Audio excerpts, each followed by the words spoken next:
Welcome to O'Hare's Airports.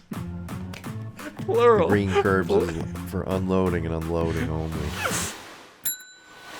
Hello and welcome to Chiaspora, the show where we interview those who left Chicago, but Chicago never left them. Today we have a two-time Emmy-nominated actor, comedian, director. You've done pretty much everything. You've seen him in so many damn movies that all of them are some of my favorite comedies. You've seen him in The Hangover. You've seen him in Role Models. You've seen him in Ted. And, of course, most recently, Veep. We got our good friend, Matt Walsh, everybody. First-time listener, long-time fan. Dude, thanks so much for coming on. And as I was mentioning to you before, I've talked about you a lot. It's kind of weird, just because Jimmy Pardo was on this. You guys kind of were in the Chicago circuit. Amazing guy. Yeah. We worked together before, and then Joe Nunez. I know you go. Don't you go to these Bears games with him and stuff like that? I've done some bus trips down to San Diego Stadium, which is awesome. Going to Arizona with Nunez. We were in. I think we did one at Giant Stadium. He's a great guy. Great guy. Yeah. And I know I'm a big Bears fan. It's interesting when you come out here. People have their Cubs and Sox allegiances, but Bears, everybody can obviously come together on, even though it's sometimes tough unless you go to a bar to watch a game because we don't always carry it. Yes. Which is interesting. You've been out here for how many years now? 15 years? Yeah. It's been a minute. Oh, my God. I've been here. Yeah, I have 3 kids. I love California. I love Chicago. It's awesome. Went to Northern Illinois, just reconnected with my Northern Illinois roots. Met the president, not to brag, of Northern Illinois University. I'm pretty sure he's doing more of the bragging. She is. How dare you? Lisa Freeman. Lisa Freeman, good job. Yeah, she was great. That's awesome. I was honored. I met a president of my old university, so I'm trying to be a better alumni. But I guarantee you, for them, it's more exciting than it probably is for you. It has to be. Because they're like, well, out of Northern, how many people come out of Northern? And they're like, well, that guy really did. There are a couple of football players, maybe. You know who came out of Northern Illinois University? Who? Joan Allen. Oh. Has she done your show? No. She seems like a pretty cool person. Okay, well, we can look into that. She's a Northern grad. I was impressed that she's pretty famous. Yeah. Actress. Well, I was going to say, though, that, again, but most people, I think a couple athletes came out of Northern Illinois. Yeah, a couple NFL guys. Yeah. But yeah, otherwise it's hard. But you, the gem, came out of that thing. Yeah. I was going to say, though, before we get into all Chicago stuff, I'm watching the Super Bowl, and all of a sudden I start cheering for a commercial. And everyone with me was very confused. I'm like, I'm going to see that guy. He's going to be here. They're like, okay, cool. I'm like, no, he's the guy with the peanut. Dude, I was so proud. I don't know. I swear to God, it's a good booking. Oh my God, it's a great booking. You're the first interview post my Super Bowl commercial. I will gladly take that. It's a scoop. But yeah, you see the little ticker at the bottom. I was so excited because it was just funny, right? You've done all these shows, you've done all this stuff, but once you hit that Super Bowl commercial, you made it. That was your moment. I think it is really fun to do a Super Bowl commercial just because 100 million people That's what I was going to say. 99 million people. You have a moment of conversation with the world or whatever. It's not your product. But it is fun to be in that because I like watching the Super Bowl. I like watching the commercials. I like seeing my friends in those commercials. That's what I was saying. It's like a fun. I was very proud of you. Honestly, I was like, there we go. We got represented in Chicago. It was awesome. It was cool. I was just like, the guy holding the peanut. And everyone was like, oh, okay. I'm like, no, you know that guy. He's the peanut. Whatever. Anyway, it was funny. Let's go back. It's funny. I did a lot of research before just because I don't want to have to repeat too much of the Chicago stuff, but it was very interesting stuff. You did some just regular interviews, just online magazine stuff, and you also did WGN. And I just have to say, one of my first observations was they were so enamored by you. You might not have even felt it, but they're like, oh, they almost looked nervous, and it reminded me of what people in Chicago think of people in LA who've made it. I don't know if you felt that, but they were like, wow, this is that guy, and you're like, you were so chill. It was so funny. You're like, yeah, dude. I mean, I live in Toluca Lake. You might not have heard of it, and they're like, oh, it was like, yeah, the Valley. I don't know. It was just funny, but it was sweet. Sure. Of course it's sweet. It's great. You did it. Yeah. You grew up on the South Side, yes? Yes. Where did you start? Where did you go to school? Went to Duffy and then to Queen of Martyrs, which is a great Catholic school name, Queen of Martyrs, right by Brother Rice and Mother Macaulay were there. And then we moved to the suburbs, and we were in Fairview, and then Eisenhower, Darien, and then Hinsdale South was my high school, and then Northern was my college. When you went through school, were you kind of the whole time going, I'm going to do comedy, this is what I'm going to do? Or was it more of, I feel like I read or heard you were kind of the class clown for a minute. I did enjoy getting attention through comedy, yes. So that has always been an interest of mine. I did get class clown in high school. I guess for me, deciding to do it was when I came out of college. I was a psych major, and so I was still thinking I might do this for a living. But I was doing comedy at night, and there was no real plan other than it was something I discovered I was good at, but I didn't really have a plan in terms of like how I would make my living. You weren't doing shows or anything at I was that time. doing like a couple shows. You had a place called the Roxy. Oh, okay. Yeah. Yeah, there was a Roxy in Chicago, I've heard. On Fullerton, and then places called Sheffield's, I think, kind of. Is it a bar? Yeah, it's a bar place on School Street. Yep. We were in the back of that place, and then we were in the back of restaurants and places like that. Basement cafes in Wicker Park. So kind of did shows all over. Improv Olympic, Annoyance Theater. So I did. This is in high school, or is this no, this is after college? When I moved downtown to pursue psychology, I did it for like a year and a half. And I was doing comedy at night. So I was kind of having two jobs. I was living two lives for a moment in my life. I'm like, I had this job where I was a part of the nursing staff in a psych ward. And then at night I was writing sketches and staying out, raising hell and staying out way too late. Wouldn't one of those jobs actually feed the other job? If it sounds like it would. You're in a psych ward. You would hope so. Right. You would hope so. But it did not last. And then I took a trip to Europe for like 3 months. And I figured out, I tried to have my like meditative, like, all right, what do I want to do with my life? Yeah. Like, I really need to get my act together. And I came back and I was more focused, and I pursued comedy, and then I got some breaks. And there you go. And just tried to, whatever, be funny. I guess it worked. But you met a lot of cool people. Matt Besser was one of those guys. Who are some of the guys that you kind of started doing comedy with early on? Well, the Chicago people I'm tight with are like Horatio Sands. He and I toured with Second City. I'm trying to get him on here. I've been begging him and his because he has a podcast. Horatio. Yeah, he's a very funny guy. Yeah. So you guys did stuff together. Yeah, we toured the West Coast of America, and we stayed in like not great hotels, and we were in a town where the lights went out because of a snowstorm, and we we had some fun times, and we would always do mechanical pranks where we would come into a theater in a town like Des Moines or Rockford or up in Oregon, wherever we were in the country.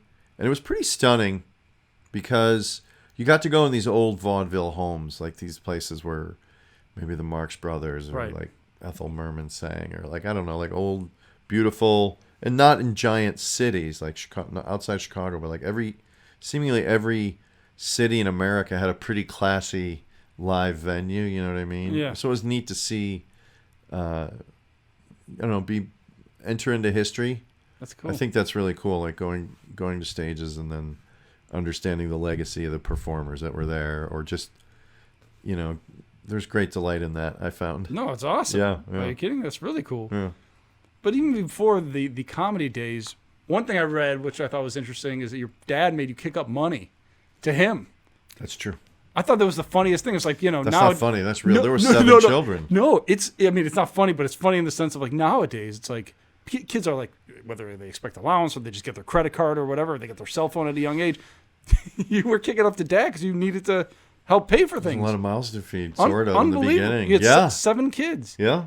So how did then it stayed that way throughout our lives, where we would help pay for whatever. I don't know how long. I guess once I was in high school, I guess it was my money. Like once I got in high school, it was my money. But I had jobs since I was like in 6th grade. Where'd newspaper. newspaper, like penny saver ads where you throw them. I have a great memory of me pulling my little sister because I didn't want to go out by myself, and she sat in the back of a wagon, and you just delivered back in the day, which they still kind of do. They were like shopper coupon magazines, and I got paid a penny a paper as a little boy. Wow, that's that cool. was pretty, and like that was like in the new subdivision. Like Chicago stopped being Chicago. I still had friends in Chicago, but I was in the suburbs now, and it used to be rural. It used to be farms. Like when I moved to some of the remnant farms that existed in like Downers Grove, etc., there was still like a farm or two peppered throughout, which was interesting to see. When I think of Downers Grove, I don't think of farms. No, there wasn't much left. It quickly went away pretty quickly, but that was kind of neat to see. And then it was just like suburban explosion. All of a sudden there was just everyone was living there. Mm-hmm. So, but that was my experience of like moving to the suburbs, and then. But even the city, even the suburbs, though. I mean, people, you know how it is. Like when you meet somebody, and they go, "I'm from Chicago," and then Chicagoans, if you're in the city, people are like, "Are you actually from Chicago?" And they're like, "I'm from Downers Grove." But outside of here, like you know what I'm saying. But outside of here, like out here, if someone said they're from Downers Grove, it's like, "Oh my God, you're my neighbor." Yeah. You know what I mean? Because I don't know. At least in LA, I feel like we gravitate heavily towards. I always tell everybody who sits in that seat, I'm like, I didn't meet you, but like we were friends before you walked in. It was like I know that you've had to deal with snow. Okay, we got it. And like we all had to like claim our parking spot. We got it. Did you have any hot spots even when you were in high school where like you go into the city and be like, I'm going there. Like that's my Chicago place. Or maybe when you go back. Yeah, I guess during high school we used to go downtown. We would go to Greektown and see what was going on there, and then I don't know. Like Chicago to me was the decision to live there was right when I graduated college. I'd met these guys who were performers too. I was taking like improv classes many moons ago in the city, and they had all moved into like an apartment, and so we were gonna just try to make a go of it as a sketch group, like right out of college. So these are like friends I'd met. I'm like, I'll do that, and so I still had my real job, which was the psych ward. So I was doing two things at once. Where were you living? Where specifically? Addison and Halstead, right above. Like, dude, right by Wrigley. Yeah. I was. What became a Thai restaurant beneath us, and then they turned the heat off early, and it was like dusty and it's probably. Did it smell good? No, it wasn't stinky. It was more cold and probably way too dusty.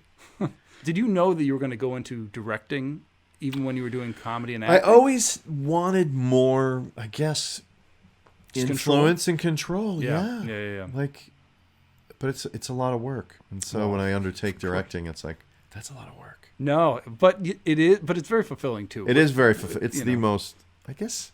I mean, acting's really fun. Actually, yes, I do love acting, and improvising, and writing comedy. I get great delight out of that as well. No, that's awesome. And I saw the. It was Under the Eiffel Tower. Yeah, that was. You didn't direct that, but that was. No, we were kind of writing it at night, and we were I was a producer on it, and.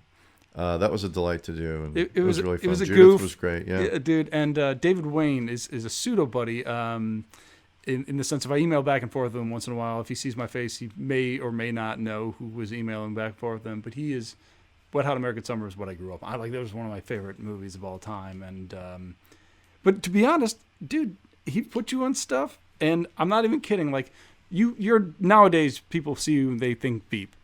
I go straight to role models. I go straight to being, from The Hangover. It's funny, but you've played all these goofy roles for so many years, and it's like, I didn't know originally you were from Chicago, and then I found out, and I was like, okay, makes sense. He's that good.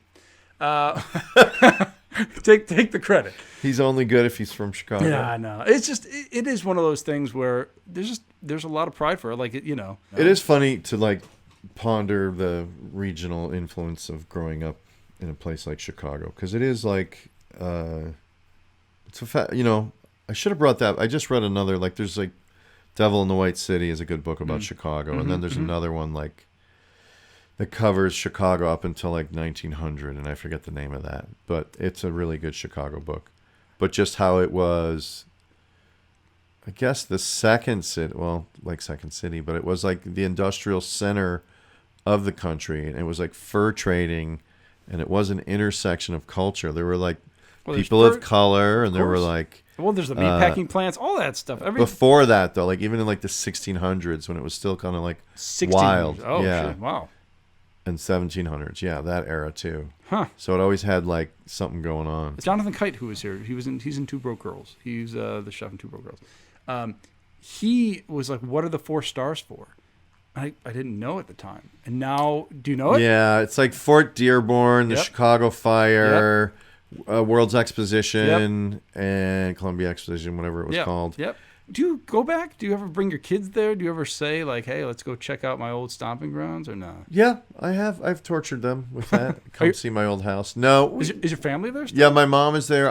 My mother's still out in the Willowbrook area, and my brother is in Darien, and I have 2 sisters in LaGrange and another in Naperville. So we're peppered. The Walshes are peppered throughout the western suburbs of Chicago. That's cool, though. Yeah. I mean, it's cool to kind of. I mean, I still have the same. Well, we thing. did our first Christmas. We went back for Chicago Christmas. So we're California people now, and that was a big ordeal. Good or bad? It was good, actually. I think it was good. We didn't get the snow, which would have been the quintessential moment. Was it this? Yeah. Oh no, we did too. We were there as well. Yeah, it was weird because it got hot. Yeah. It was hot when we came in. Thank you, global warming. Yeah, exactly. It's weird.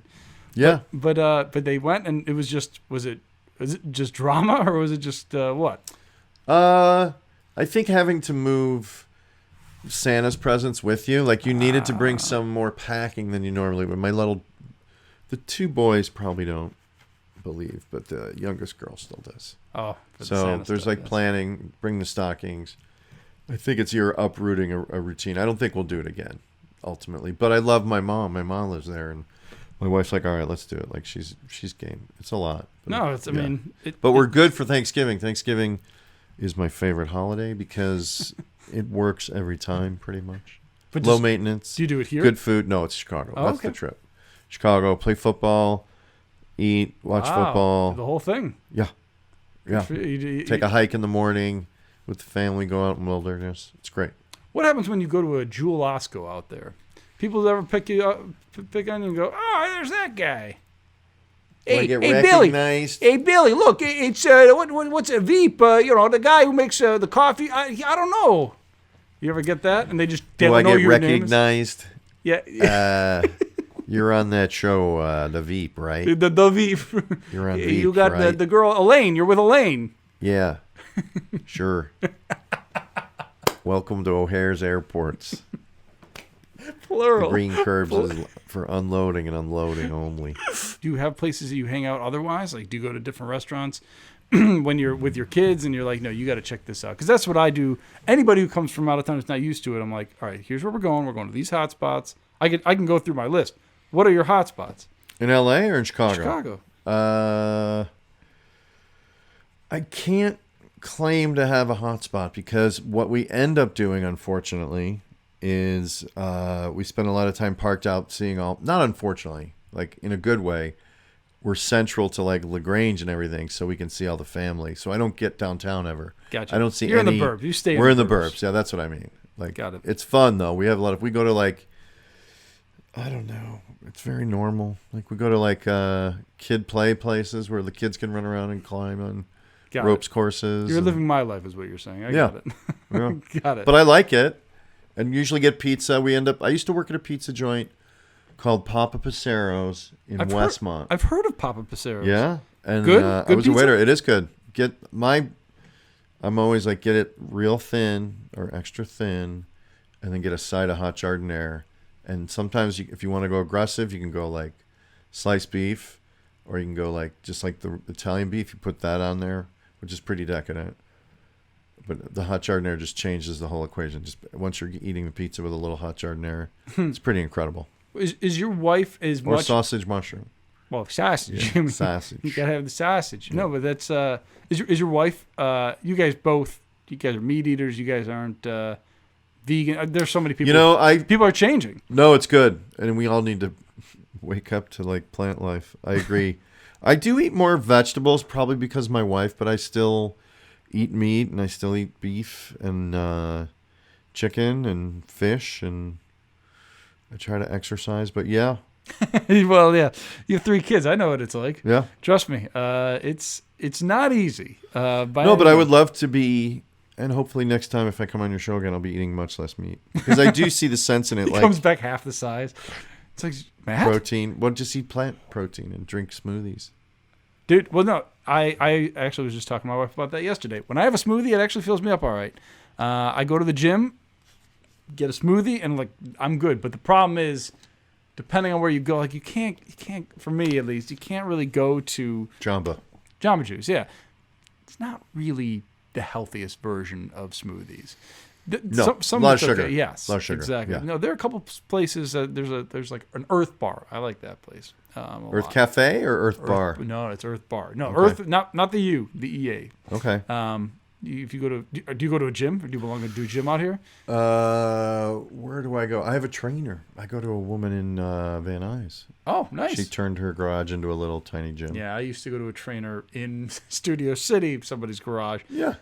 But I have a bad back. Uh-oh. Yeah. Now I'm like on a bike most of the time. Because, honestly, there's 2 things I have to take care of. I don't know how it is when you're home. I don't know.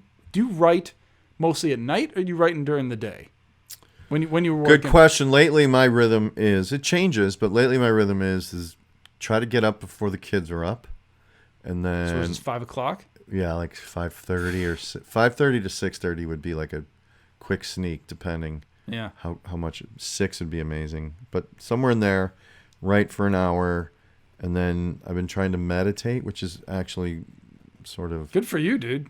Yeah, and my wife and I did it together. It was good. We've done it a few days in a row. Huh. It's like a neat, just sit quietly and monitor your breath. And I don't have a mantra, but I think centering and monitoring the breath, and it's good. No, it's cool that you do that. I feel like maybe it's because I have little kids right now. I'm like, if I try to meditate, someone's going to wake up and need to go pee or something. Well, you'd have to get up before everybody else. Oh, there's so many. We have like 3. We have 2 dogs. Oh my God. 3 children. It's 2 a busy dogs home. Too.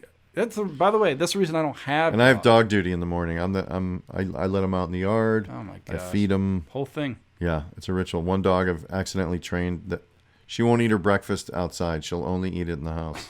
So if I leave 2 bowls out, the other dog, Sarah, who's fat and eats anything, he'll just gobble 2 bowls right away. He'll go right to both of them. Did you say Sarah? So Sarah's a boy? Sarah's a boy. Huh? Yeah. Was that a conscious, obviously, choice there? The kid's named Sarah. The boys named him. They thought he was a boy, but also they were watching some cartoon at the time that had a character named Sarah. So, yeah. Interesting. Yeah. But no, my kids haven't asked too much for the dog thing. I grew up with dogs. They're so much work. It's another kid. Yeah. And so you basically have 5 kids right now. A little bit, yeah. And you write in the morning, and you're not writing at night. I could probably edit a little bit. I could go through stuff and just kind of clean up, but I couldn't like write, creatively build something. Sure. I feel like in the morning lately, if I don't get it done by like noon, there's no way I'm probably going to write. Gotcha. That's just lately, No, yeah. and by the way, I know it changes. I wanted to ask you, when did you kind of know this is going to hit? A, you're either your big break, and B, when you realize like, okay, I'm not going to have to do psychology. Like, I think the demarcation was like making a living. I got paid by Second City to tour with their touring company, and they paid you no money, but there was money. And it was a willingness to be poor at that point. Once I started touring with Second City, it was like a willingness to be poor partially. And then you, like any trade, you learn. You pick up skills and you get better, and you do as much as you can, and you become better at it. It's an art form, You understand your craft and your voice, and try to stay at the top of your game as much as you can. That's awesome. What was the first big? I mean, was it Hangover? What was the first big movie that you think that when people started noticing, like, or whether it be that an agent manager, like, oh wow, a Todd Phillips movie called, or for me, Road Trip. Oh, of course. Yeah. Of course. Yeah. And that was to me. I was doing not Second City. You've been in a lot of Todd Phillips films. Yes, I was doing. UCB had a sketch show on Comedy Central. I was just starting to do stuff for the Daily Show. So it was like, whatever, 2000 or something. Yeah. 1999. Yeah, long time ago. Todd, did you ever call me? You're like, you're doing serious pictures now. You didn't call me?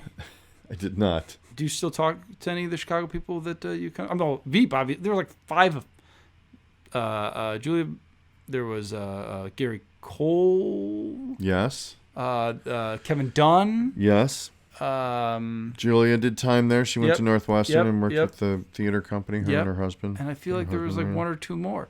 But there's a ton. You guys still kind of have that like talk about back in the day kind of thing? Or do you guys still keep in touch just in general? The Veep folks? Yeah. Yeah, I do. I keep in touch with Tim Simons lived in Chicago. I keep in touch with him. Reed was on a show that was about Chicago, My Boys. Yes. There's a real Chicago pedigree to our show. That's awesome. And Anna Klumsky is an Oak Park girl. Yes. By the way, she's very Chicago. Oh my God. I discovered, that's a funny thing. She's so Chicago. I discovered, I didn't even know. I grew up watching My Girl, with Macaulay Culkin. Yeah. And I didn't even know. And she was awesome in Veep. Yeah. It was great. She's really talented. She's amazing. Yeah. We're going to do a little Newsflash, Anna Klumsky's talented. I think everybody else is like, we got it. We know. She's phenomenal. Hi, Anna, if you're watching. Yes. Hello. Oh, yeah. Oak Park, Mark baby. wants you to do his show. I worked at a pizza place, Pacino's. Oh, I've heard of Pacino's. I was a delivery guy in Chicago. Before I was this wealthy, famous man you see before you. I was delivering pizzas Where's with your crown? All sorts of people making a living doing whatever. And they had a solid deep dish pizza, like a spinach deep dish. Where is this located? Pacino's was right on like Lincoln Park. Is this still around? Oh yeah, I bet it is. I feel like I've heard of it. Armitage maybe? Or north of Armitage? Webster? Maybe like Lincoln and Webster. I know where that is. Okay. But yeah. Huh. I used to deliver for them for a year. In the snow. Oh, dude. I can only imagine. Do you like being cold? No. Exactly. You're wearing oddly though, I despise too much sun almost as much as too much cold. Like there's sometimes when it's so bright in California that it's just sunny and hot from like 11 to 5.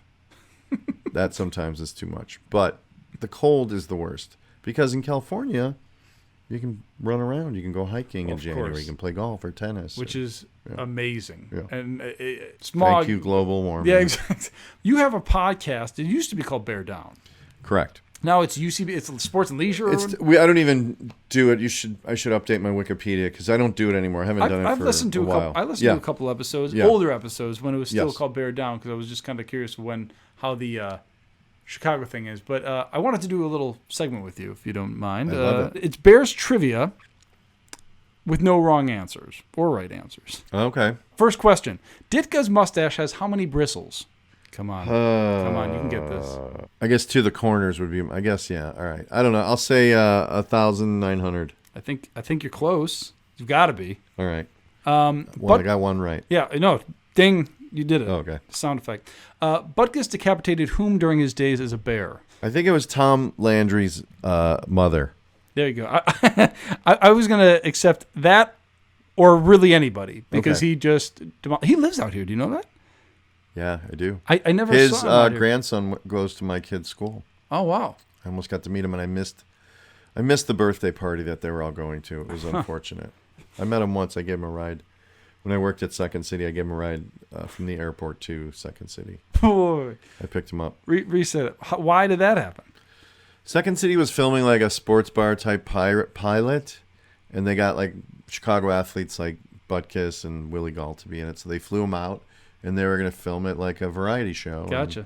Make a pilot. And you got to drive him. And I was in the business area. Or it was a sold event. I don't know exactly what the show was. But they're like, who wants to pick Dick Butkus up from the airport? I'm like, I do. I literally heard it coming out of a door in an office. What was that conversation like? He was... he seems pretty tough subdued. as nails. Well, I didn't talk to him too much. I was very respectful.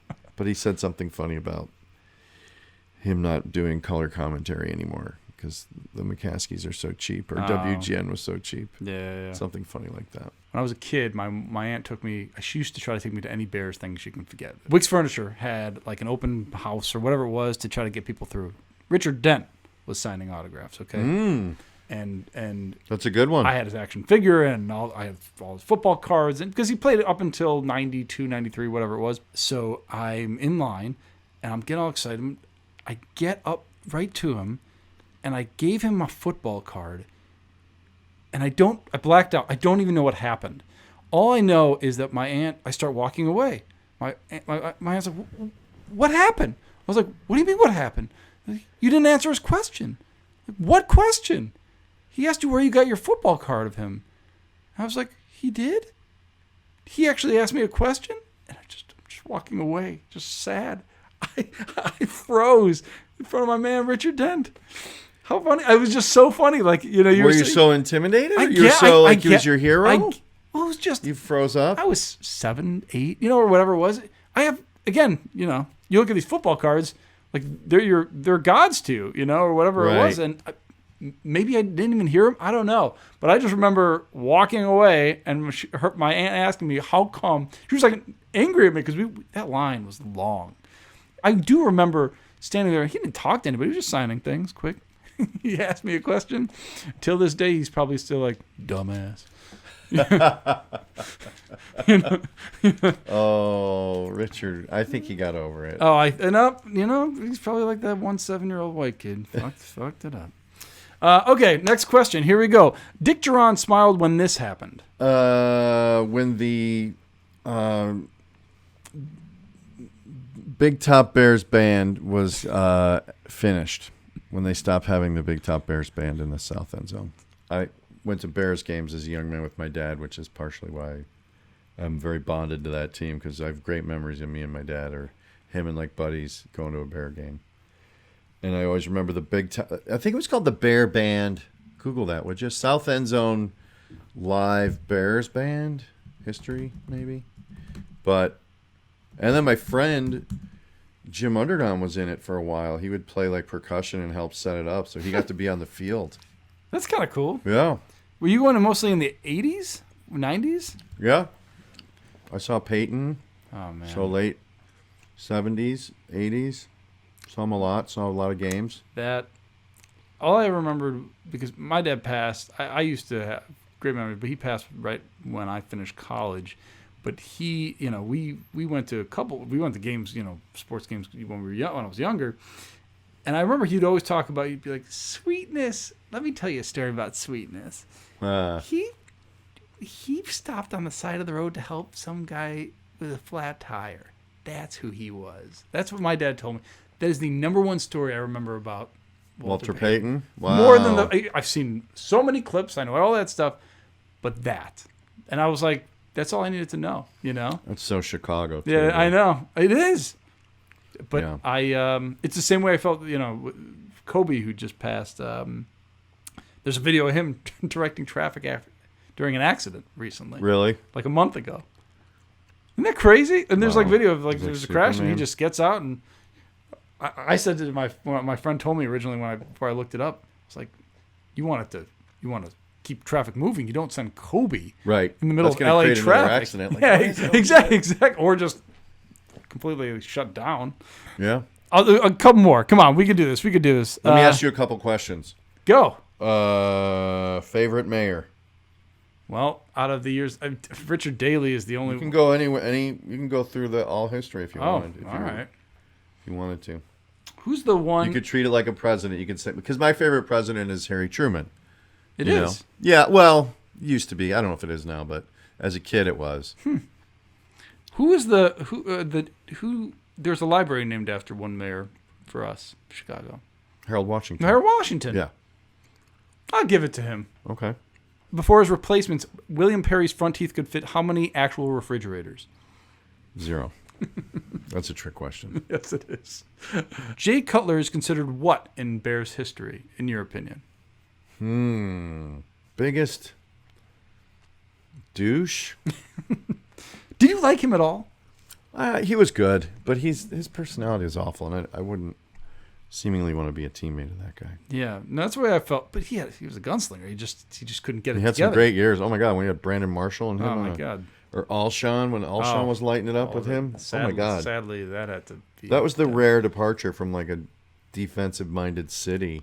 Yeah. Well, before to like that offense can score. Do you remember before that? Like the only memory I had of a good wide receiver was like Curtis Conway. We didn't have. There's like Marty Booker who would do a button hook and get hammered on the head. But Marty Booker still wasn't. Yeah. Like Alshon Jeffrey is like the quintessential wide receiver. I mean, of course, didn't he won a Super Bowl with the Eagles? Yeah. I was so happy for him. By the way, Devin Hester is faster than these three things. Kinko's. These are the answers that I wanted. Come on. Blair Witch sequels. And the Democratic nomination process. Who's your favorite Chicago stand-up comic? Or I know guys like Jimmy Dore and Brian McCann. I saw them perform. Yeah, no, I've never seen them perform. Jimmy Pardo, of course. Of course. My favorite stand-up comic. I mean, you don't have to say. I don't want you to alienate any friends, but no. Okay. So, like regularly, did you see stand-up in Chicago? Very little. Very little. You know who I saw that actually Jimmy's friends of that I saw at Second City that I was a big fan of, and I got to kind of slightly work with Brad Morris. You know Brad Morris? I for a short time I worked with Brad for something, and I saw him at Whole Foods out here once. Yeah. He went bald, and I was like, to be completely honest, I was like, did he go through cancer or something like that? No, he didn't. But like I remember Brad. Yes. And then all of a sudden I'm scanning through his Instagram, and it's like, oh my God, is he okay? Trust me, I lost my hair too. Sorry, Brad. But no, I worked at a post house in Chicago when I just finished doing internships, and he was there, and I remember seeing him in Second City, and he was awesome. And I remember thinking, that guy's gonna be fucking awesome. Yeah. And he is. He kind of lived for most of what I've seen is more commercial work than more shows. I'm surprised in a way that he hasn't blown up even more. But I actually write things with him. He's like a writing partner. Oh, of mine. shit. I'm very close with Brad. He's the best. Bring him on. He was. I mean, maybe he'll remember me from the Chicago days, but he was a super nice guy and very, very Is like Sebastian Maniscalco the Chicago comic? Isn't he a Chicago guy? I met him at the Chicago parade. I got to be in the Thanksgiving blown up parade a little bit now. He's a very successful comic. Yes. I haven't met him yet. Okay. I have more Chicago actors than I do have comics. Like I was a Ghostbuster. Vince Vaughn. More on Jeremy Piven. Jeremy Piven I've seen numerous times at Bill the Laugh Murray. Factory. Bill Murray is probably my number one. Yeah. Because I grew up as a Ghostbuster kid. Yeah. And Bill Murray was like my fucking idol. Like, you're fixated there. No. Yeah. But no, Jeremy Piven, that was actually my, when people asked me originally when I was starting this thing, like, who do you want? And Gary I was like, Cole. 100% I would take Gary Cole. He's one of my favorite Chicago actors. Fucking love Gary Cole. Bill Peterson. Who's Bill Peterson? He was in one movie that's probably too way back for you to remember, but To Live and Die in L.A. I haven't Check seen that out. He was the hero in that, or the lead in that. Huh. And he was also in like CSI or one of those shows. He ran was CSI. Bill Peterson? There's one guy I know. He had he did one season of a very famous show called like the. No, that's David Caruso. I think you're thinking of. Yes. Yeah. How did you know? It's well done. Cultural memory that we all share. Yeah, there you go. Yeah. No, but Piven for some reason, I mean, honestly, it wasn't even Entourage for me. Have you ever seen a movie called Family Man? The Family Man? Who's in it? Nicolas Cage. It's a really good family movie. You should watch it with your kids. Jeremy Piven played the best friend. I always wanted to tell Jeremy this because he grew up in Evanston. I grew up in Rogers Park. Like, I knew somebody he used to date, whatever. But like, to me, Entourage was cool. That role, when I watched him, I was like, that's you. He was funny, but he was very sentimental. Did you watch Entourage? Did you ever see any episodes? Oh yeah, I saw a bunch of Entourage. So what I liked mostly about his characters, not when he was an asshole, and a lot of like real estate agents that I've seen, like, I love when he was like that. I didn't care about that. When he was with his wife and his kids, like, that's real. Like, to me, you know what I'm saying? And Yeah, I don't know. So I've seen him at the Laugh Factory a few times, and haven't got a chance to meet him yet. But that was one person. Did you go through places like the Annoyance or Improv Olympic when you were coming up, or learning about comedy? No, I mean I watched the shows. I went to Improv Olympic. I went to Second City, of course. Okay. I saw all those shows, and I've always kind of went into comedy. I just, as an actor, I never took classes, and I don't know why, because I've done acting and I really love it. I'm trying to do more of it now. It's just one of those things where it's like, I did, like my claim to fame was I did reenactments for Decoding the Past, the Kabbalah on the History Channel. I was like I did like the reenactments shit. Sure. It was so funny. Like that was like my fun moment. Sure. John Mulaney, did you know he was from? I did. I read that up since he came out of New York UCB, actually, but I didn't really know him. By the way, if anyone doesn't know, you're one of the founding fathers of UCB. Yeah. And there's like 7 of them or whatever on the country, 5 of them, something ridiculous. There's 4 of us. No, not the people who made it. How many there are? There's how many theaters? Yes. Oh, there's not 4. There's 3. Oh, okay. I thought there was more. Why did I think there's more? One in New York and there's 2 in Los Angeles, both in Hollywood. By the way, that is. Don't you feel like, if nothing else, all your movies, whatever, you establish something that is people have gone to for years to educate themselves. It's so cool. Yeah. I don't know. It is. I was there the other day for something, and I met 2 guys who were taking like an intensive class, and one guy was from South Africa and one guy was from Canada. And I thought, that's pretty cool. I like that there's a place that they care enough to come to learn, you know? Yeah, no, it's amazing. It's amazing. I mean, do you ever go there and teach and speak? No, not really. No. I taught a class on character. I guess 2 months ago was the last time I taught, but I don't really teach anymore. But I did. I taught one, on character. How to build character, how to create sketch characters, how to play that point of view. I can teach that well. No, it's awesome. Yeah. Well, you've done enough of them. I feel like you've done a lot of characters. And you've worked with a lot of awesome people, too, which probably also helps to rub shoulders and, like, kind of figure out. I mean, that's what I've always discovered is, like, you just start hanging out with these people and you're like, oh, dude, you learn things from that here and there, and then you kind of apply it and teach that along the way, too. Mm-hmm. It helps as a director, that's for sure. Yeah, I would think so. Steve Walsh. Yeah, my cousin. I have a cousin, Steve Walsh. Was he the quarterback, Steve Walsh? No. That's what I always wanted to know, because like, you love the Bears so much. Was there an actual connection? Walshes are like dirt. They're everywhere. Is that what you tell everybody? Yeah. What do you tell people if they say they want to get into this? They're from Chicago, or they're just really interested in entertainment. What's Matt Walsh's advice on all this? Oh my God! If you want a career in entertainment, I say go for it. But I would say there are many wonderful careers in entertainment. It's not just being an actor, but there's artists who paint the sets, there's artists who make the clothes, there's sound artists who capture, who live invisibly inside your fiction and you can't even see them poke their microphones in. There's obviously visual artists, like from the DP to the DP assist, to all those departments. There's Teamsters. So there's a lot of careers inside entertainment. So beyond acting, obviously. So I say yeah. Do you have any regrets or wish you would have done something different that now you look back, you're like, man, it would have been cool if I knew this before I did something else? I was younger. Yeah, I mean, I suppose you're always hoped that, at a younger age you would have like been more focused or something. But I don't have any moment in my life where I'm like, blew that and I can't walk away from it that I like. I don't know. There's many, like, in terms of like defeats, there's a billion defeats. There's always things you didn't get, or there's moments that didn't go your way for every actor, I think. Sure. Or pitches that don't go well or whatever. So you mostly just keep the good ones and keep pushing. Are your kids, do they look up and they say, I want to do what you do? I have one son who might like doing it, performing wise, yeah. But the other 2, I don't feel that have expressed an interest in any way. No.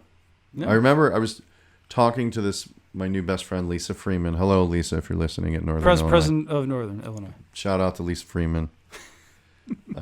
She's so happy right now. Big football head. But my English teacher at Northern, because I was an English minor, psych major, said you could become an expert on anything. Like you could become the expert on the Yeats poem, the first stanza of Kubla Khan or whatever. Like you could literally stake out. It was like an interesting, like intellectual property idea that was like you could be the world's foremost scholar on a very small expertise. Yes. In literature. Yes. Which I thought was very interesting. But you could. Like you could. Yeah. But it would have to be of interest to be of note. It can't just be like I'm the master of the Dickens title. Right. I've eaten so many cheeseburgers at McDonald's. I am the cheeseburger master. Yeah. Right. Like you can't do that. But yeah. But no. I always found that as well. But the other thing is like, okay, if that's you have to really take pride in the fact that is what you have done. That's like your life's work right there. And it also just made me think of like how academia works. Like, sure. You know, when everyone's making papers, like if you're truly discovering new information in a new field, then you are in fact the world's expert on that thing. So if it is niche, but it is also true. Like if you're doing cutting edge research or, you know, physics, I don't know. It's interesting. What have you got coming up? Anything going on that we should know? I'm in a podcast fictional series. It's like a 10-part episode I did with Kevin Bacon, and it's called, I think it's The Last Degree of Kevin Bacon. That's what it's called? Yeah. That's awesome. I think it's Spotify's promoting it, and Funny or Die. Good for you. So keep an ear out for that for your listeners. That's great. And let me know if you like it. That's like that's like the latest thing right now. Does he have just a bunch of actors, or how's it working? Scripted, I assume? Yeah. Loosely scripted. And then you go over it. We never really had 4 actors. It was mostly me and him, and then his wife came through, and then there were times I wasn't there. Gotcha. It was small then. It was like small. Oh, that's really cool. Well, with that title, I'm thinking like you're gonna have all these people thinking like having some sort of degree of separation from him with cameos and such. But no spoilers. I don't want to ruin it for you. Okay. A pure journey could be much more enjoyable. But you're in all these episodes for the most part. I am. That's awesome. That's awesome. I'm a stalker. So check that out on Spotify. Where can people find you with social media and stuff like that? I'm on Instagram, and I think I'm on Twitter at the same handle, Mr. Matt Walsh. Wonderful. And I don't have a blog, so if somebody says something narrow-minded and they have a blog, it's not me. Is there another Matt Walsh out there saying something? Oh, really? Yeah. Jeez. Well, dude, Matt, thanks so much. And, thank you. This was lovely. Dude, I really Chiaspora. I'm going to stick with Chiaspora. Guys, if you go to the pharmacy, you can just ask for Chiaspora. And do you say Chiaspora now? If there have been people who have said it, I'm just going to change it. Let's just do that. Chiaspora. You're the greatest. Dude, thanks so much. And go ahead, check out this episode, and talk to you later, buddy. Thanks a lot. Thank you.